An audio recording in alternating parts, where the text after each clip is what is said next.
detainment of 8 Tajik nationals who had ties to ISIS. How did the department miss that? And then how did the department catch that? When those individuals came across the border and were encountered, there was no derogatory information that came to the attention of the people on the border at that time. The derogatory information came to light later on. You're allowed to be extremists in this country. That's what our country's all about. But that we're only focusing on violence. No one seems to want to say opening the doors on the border has exposed us tremendously. Are you prepared to say that opening the border has subjected the United States with an extravagantly increased risk of significant terrorism? I'm prepared to say that we're hyper-focused on the threat coming across the border. It's not lost on us that the people who killed over 150 Russians in that theater were from the same part of the world. Jim Clapper, once again, I don't care what his politics are, but he was the director of national intelligence. He coordinated all the different— I don't care what his politics are as long as he doesn't weaponize them. Exactly. But clearly he has. Well, and that's why I asked you, didn't both of these guys say that the Hunter Biden laptop was disinformation? And these are intelligence guys. I think the recent arrest or detainment of 8 Tajik nationals who had ties to ISIS, as reported by DHS, highlights and frames this particular question. Can you walk us through what INA is doing in this situation? No, thank you, sir. And as we discussed, and by the way, thank you for the phone call the other day. That was a very fruitful discussion. But as we discussed, that is a major focus of obviously DHS and INA, that being the border and who's coming across the border. We have at DHS a very strong screening and vetting capability. And the whole intent of that is to identify people who might be a threat to the United States and prevent them from getting in here, either getting a visa, coming across the border, or if they're here and we learn about that derogatory information, which we're constantly trying to develop, whether they're here or not, that we pick them up and we neutralize that threat. INA plays a very important role in that effort. We obviously are generating intelligence on a regular basis, looking for threats and threat actors. We also are centrally involved in the screening and vetting operation. We actually do a lot of the support for the National Vetting Center that is the sort of the intermediary that makes sure that the information from our national security elements relating to people who might be encountered on the border gets into the vetting process, and we provide a lot of the technical support as well as the training for that. How did the department, on this particular issue, because these folks, as reported, came in, 8 Tajik nationals came in January. So I think it leads everyone to believe that probably 362 is at the very low end of the number. If there were 8 people who'd been in the country for, call it 5 to 6 months, and then we found them. How did the department miss that? And then how did the department catch that? And what are we doing to make sure that that never happens again? Well, as I think you know, colleagues of ours from DHS are going to be giving you a classified briefing, I believe, right after the recess. And most of this is very sensitive and classified, so I'm very limited in what I can say on the record. But I think it is clear that when those individuals came across the border and were encountered, there was no derogatory information that came to the attention of the people on the border at that time. The derogatory information came to light later on. Can you just expand a little bit on INA's role in fighting domestic terrorism? What can be done to strengthen DHS's ability to counter domestic extremism? And I'll leave it open-ended like that. Oh, no, thank you, sir. And yeah, domestic violent extremism, I think you've heard from Chris Wray and Director Wray, Secretary Marcus, and others, that just in terms of the numbers, it is the most lethal and most dangerous threat that we're dealing with right now in terms of the threat from individuals and small groups who are ideologically motivated. However, October 7th exacerbated that threat.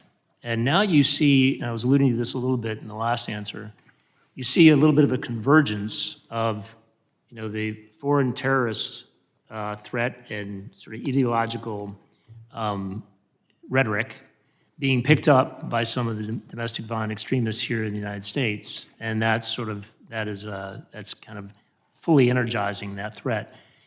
In terms of what we have to do at INA to deal with that, you put your finger on what is particularly challenging, because a lot of domestic violent extremism by definition, grows out of ideology, and a lot of that ideology is politically based, And political thought, rhetoric, communication is the most centrally core protected constitutional activity there is.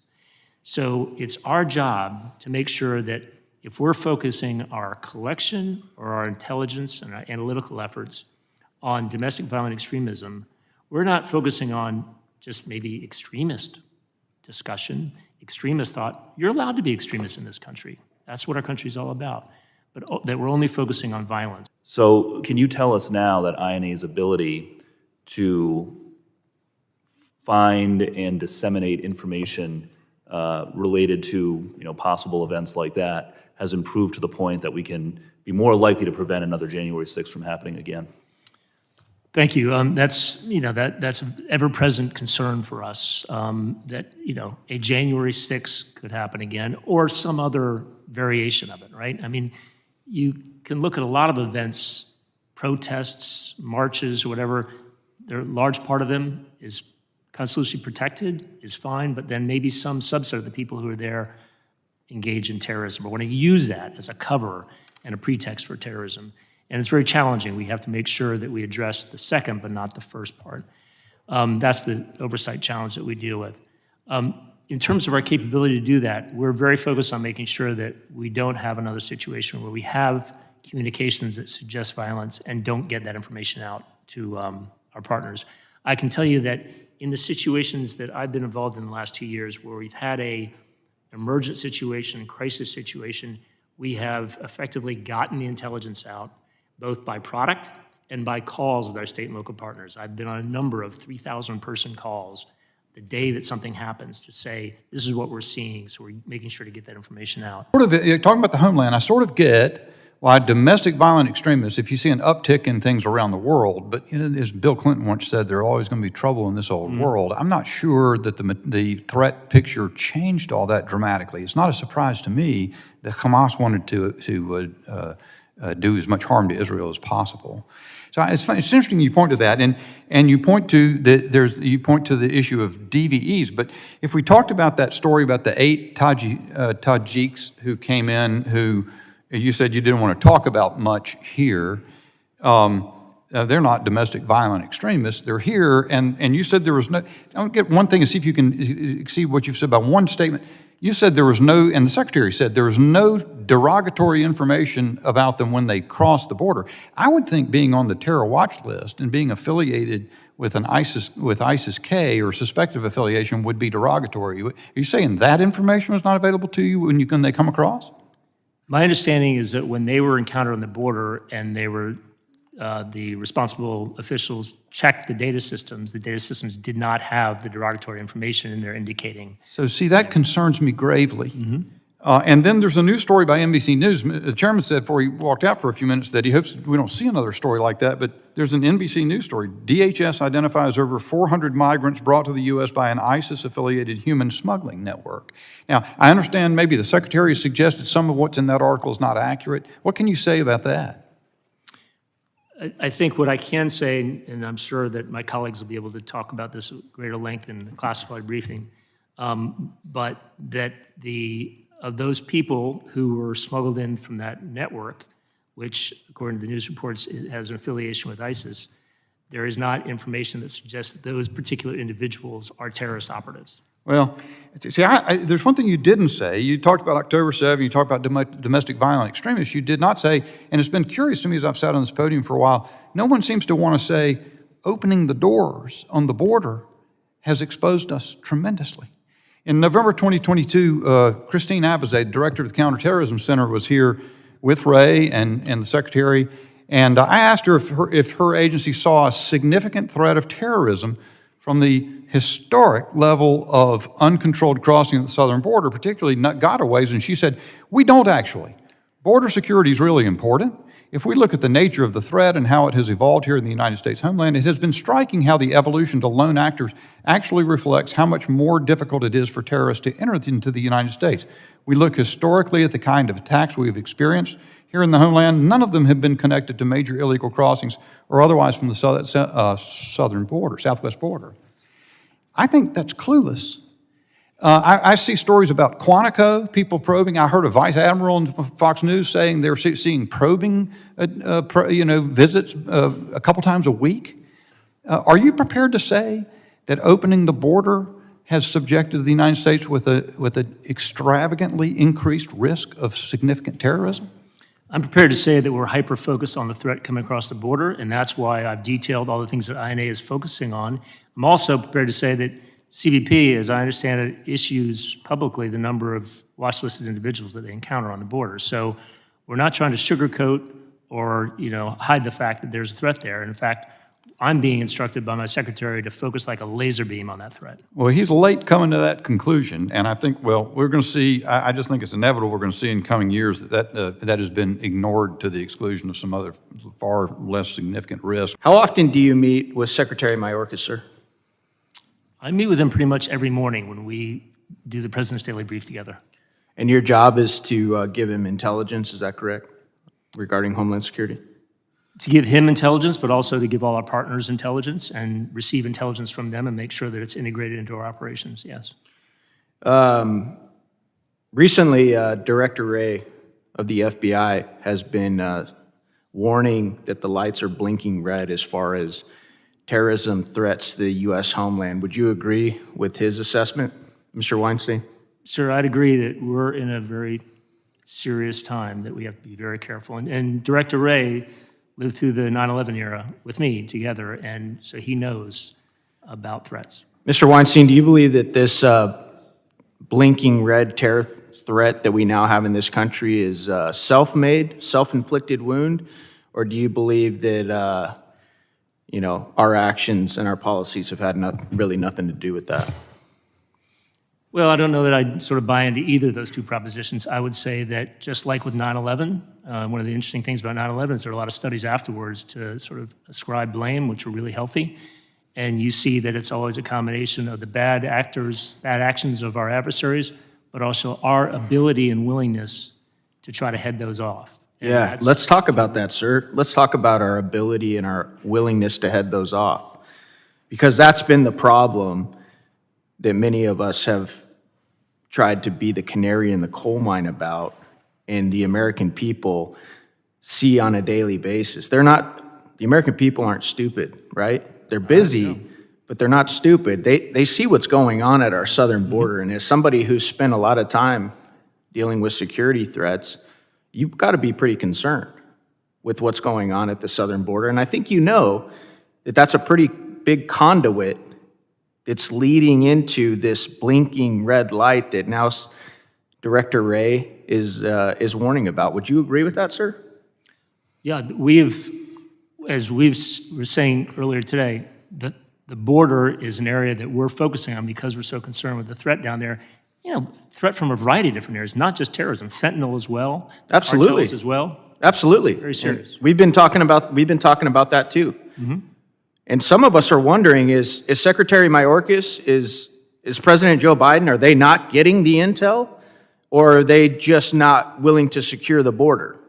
Maybe you can help us answer that question, sir. I don't meet with President Biden, but I meet with Secretary Mayorkas every day, and I can tell you that he spends a lot of time making sure that I am doing everything I can and that we're doing everything we can to go after that threat. Oh, so he's tasked you with making sure that you're doing everything you On the can. intel side, yes, sir. Well, then you're not getting it done, are you? I think we're Really? contributing pretty well. Really? Yep. You think you're getting it done? When you look at the numbers from individuals on the terror watch list for the last administration and this administration, what are they, sir? If you know those off the top of your head. We are part of a team, and we have a certain lane, and we're driving down that lane pretty aggressively right now. We still have a ways to go, as I discussed with the chair and the ranking member, in terms of organizationally really maximizing our capabilities. But we're putting them in place. Our people are stepping up, and we're focused intently on the threat. Well, sir, I say what I say, knowing that you're ultimately not in charge of the security of the homeland. That, unfortunately, that responsibility is above your pay grade and over your head, and you and I both know that. Your job is to provide intel, is that correct? Yes. But you don't get to cancel executive orders that were keeping the American people safe, do you, sir? I don't have anything to do with executive order. No, you don't, do you? And if you were pushing, if you wanted to push and pass HR 2, it probably wouldn't matter, would it? Yeah, but let me say one thing. I am responsible for the national security. Every one of my team here and myself, Yeah. we wake up in the morning and we say, we have a responsibility. And it's our job. And to I do appreciate everything we that. can. As somebody who served this country myself, I appreciate you taking ownership Appreciate and that service. accountability, for wanting to secure our national security, but we both know that's not getting done, which is why Director Wray himself is now saying, hey, the lights are blinking red. We have more threats than even before we did at 9/11. And it's not a coincidence, sir. Other members have not come out and said, this is dangerous to the homeland. I'm accountable, and I'm not going to sit in my position and see the risks you're bound to see that you're not able to tell me about in detail. Why keep quiet about a risk like that we now see manifested in visits to Quantico, a Chechen conducting surveillance on an Army Special Forces colonel in Carthage, North Carolina, leading to a killing, and an Eritrean in Gates County, North Carolina, leading to a standoff with police and a shooting. It just goes on, and it's not domestic violent extremists. So what gives? Couple things, sir. Thank you for the question, and I understand where you're coming from. If I could just clarify one thing, I didn't finish sort of the chain of reasoning I talked about. I started on about Gaza. You say that there's no change since October 7th. I think if you were to talk to the Jewish community, they would say quite otherwise. They're suffering. They're under threat in a way they weren't before, and that is what I was talking about, that the events overseas have energized threat actors of a variety of different types, foreign as well as domestic, and they're suffering from it. So Yeah, I agree with that. We put bulletins out about that jointly with the FBI. We've been engaged fully with the Jewish community because this is a sea change, and it's not going to end. Yeah, I never imagined I would see what I see It's vested in the horrendous. Democratic Party, frankly, in our country. But go ahead. It's horrendous. But in terms of the threat from foreign terrorism, you asked why I'm not saying anything more about it. I've spent every public moment talking about the terrorism threat, in particular, the threat from foreign terrorism especially since October 7th. And if you look at the Tajik situation, you'll get briefed on that. But, it's not lost on us that the people who killed over 150 Russians in that theater were from the same part of the world, okay? So, and I can tell you that Director Abizaid is working with my team and me on a daily basis. I'm going to be with her tomorrow, and we're working on a daily basis on this very threat. Do you have a responsibility in providing SLTT law enforcement officers access to intelligence product, including some at the classified level, as well as granting or denying security clearances to these law enforcement officers based on their background investigation? Just yes or no? Yes, we're involved in the clearance process, yes. Okay. So are you aware that there exists a serious backlog stemming from your office being able to provide these clearances? Yes, and I've been very focused on our role as well as the security officer's role. Okay. Well, I mean, do you agree that that if the SLTT law enforcement officers are unable to obtain this information, it's obviously going to result in a negative effect on their ability to receive and utilize or even obtain this information? Absolutely, sir. And you put your finger on a very important issue. And I wrestled with this when I was Chief of Staff of the FBI back in 2003, back when we were trying to expand the number of state and locals who had clearances. And you can only have them be fully engaged in something involving foreign terrorism in particular if a certain number of them have clearances. When I came in, we did have a backlog. We had a pretty significant backlog for resource and procedural reasons.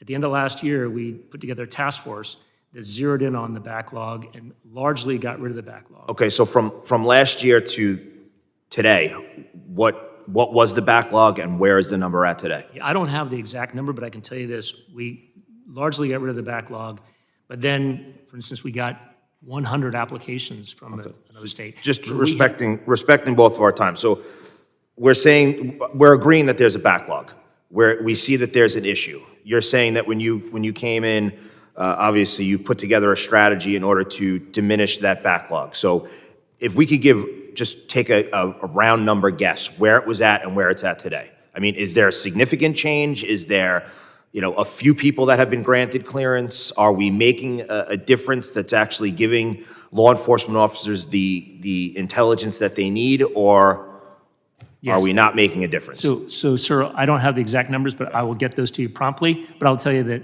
we largely got rid of the backlog. It's crept back up again. We now have more resources going into that so that we don't allow the backlog to get out of hand. So do you agree that it is a priority to address the Absolutely. backlog and report regularly to Congress on the progress?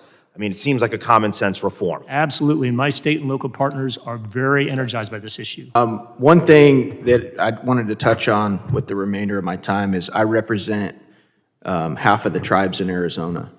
What are you guys doing to work with the localities, tribal police, to deal with some of the issues that they're experiencing largely because of our open border, like the fentanyl deaths are skyrocketing on the reservation? Can you share with us what you guys are doing to coordinate and work with tribal police? Thank you, sir. And I know that they have particular challenges and particular threats. And we are working our engagement office that engages with the state and locals. I think I told you at the beginning, one of the things we've done is we've elevated that whole function within the organization so it reports directly to me because it's a huge priority. And we're meeting with our counterparts, state, local, but also tribal partners on a regular basis, and particularly those who are affected down by the border, by all the activity down there. I was down on the border for a week, I guess last year in Texas, and seeing the issues there. Obviously, the same issues there are playing out in the areas of the reservations over New Mexico and Arizona. Early on in your testimony, when we were having a colloquy in the first round, I think, you talked about events, anti-Semitic protests and the like around the country. Do you guys have any information or indication whether any of that is a product of foreign malign influence? That is to say, we're all aware we've had fairly controversial foreign influence task force of the FBI, and the issue with the foreign malign influence allegedly spread through social media, and what the FBI has done to curtail that. We had the Murphy versus Missouri case just came out from the Supreme Court today, in which they said there's no standing for people who feel like their speech was suppressed to challenge that in the United States in court. But what about the protests? So it was, what I meant when I said earlier about post-October 7 things, I was just stunned to watch Palestinian flags, 300,000 people, marching through the streets. I just didn't know that was the nature of the politics we had in the United States, even at this point. And then, of course, we've seen all of the protests, some of them involving significant vandalism, tent settlements, a lot of building vandalism at universities across the country. Is there foreign malign influence in that?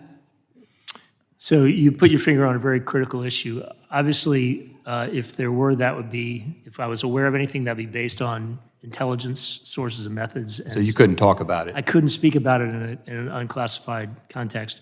Biden DHS reveals 50 migrants still at large as ISIS-affiliated smuggling network brings hundreds to the U.S.